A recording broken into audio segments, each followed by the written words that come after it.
మాట్లాడుకుంటున్నారు జోగి రమేష్ గారు, రోజా గారు. నెయ్యిలో కల్తీ, నెయ్యి లడ్డూలో వాడే నెయ్యికి సంబంధించి కల్తీ విషయంలో తప్పు చేసామని వాళ్ళు భావిస్తూ ఉన్నారు. అడ్డంగా దొరికిపోయారు.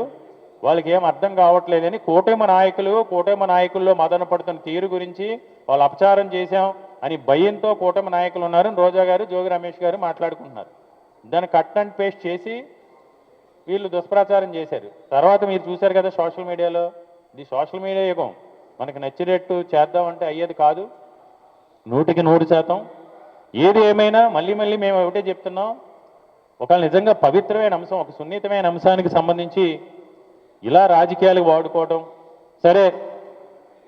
ఏదో జరిగింది, సిబిఐ షార్ట్ షీట్లో బీఫ్ ఫ్యాక్ట్ కానీ, యానిమల్ ఫ్యాక్ట్ కానీ, ఫిష్ ఆయిల్ కానీ కలవలేదని ఇచ్చింది.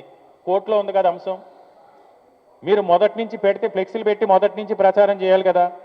సిబిఐ షార్ట్ షీట్లో ఇది కలవలేదు, బీఫ్ ఫ్యాక్ట్ కానీ, యానిమల్ ఫ్యాక్ట్ కానీ, ఫిష్ ఆయిల్ కలవలేదన్న తర్వాత మీరు ఎందుకు ఫ్లెక్సీలు ఏర్పాటు చేశారు? అంటే దాని అర్థం ఏంటి? ఏదో రకంగా మీ తప్పుని కప్పిపుచ్చుకోవాలి. దేవుడి దగ్గర ఎలాగో శాపం జరిగింది, దేవుడు వదిలిపెట్టడు, వీళ్ళు వెంకటేశ్వర స్వామి వదిలిపెట్టడు.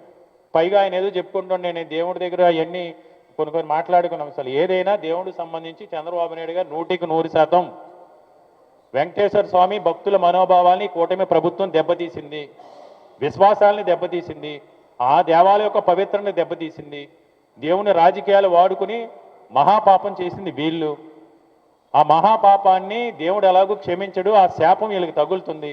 కనీసం రాజకీయంగానే ఏదో రకంగా ప్రజలన్నా మభ్యపెట్టాలనే ఉద్దేశంతో ఆ పాపాన్ని కప్పిపుచ్చుకోవడం కోసం ఈరోజు పరిపాలన గాలి కొదిలి అసమర్థ పాలనతో ఈరోజు లడ్డు చుట్టూనే ఇంకా ఒక ఇది లేదు, ఒక తల్లికి వందనం లేదు, ఆడబిడ్డ నిధి లేదు, ఒక నిరుద్యోగ భృతి లేదు, ఒక 3 సిలిండర్లు లేవు, ఒక ఫీజు రియంబర్స్మెంట్ లేదు. ఇవన్నీ కప్పిపుచ్చుకోవడం కోసం లడ్డు చుట్టూనే తప్పు చేసి ఈ రాష్ట్రాన్ని ఏ రకంగా భ్రష్టు పట్టిస్తున్నారనేది ప్రజలందరూ కూడా గమనించాలని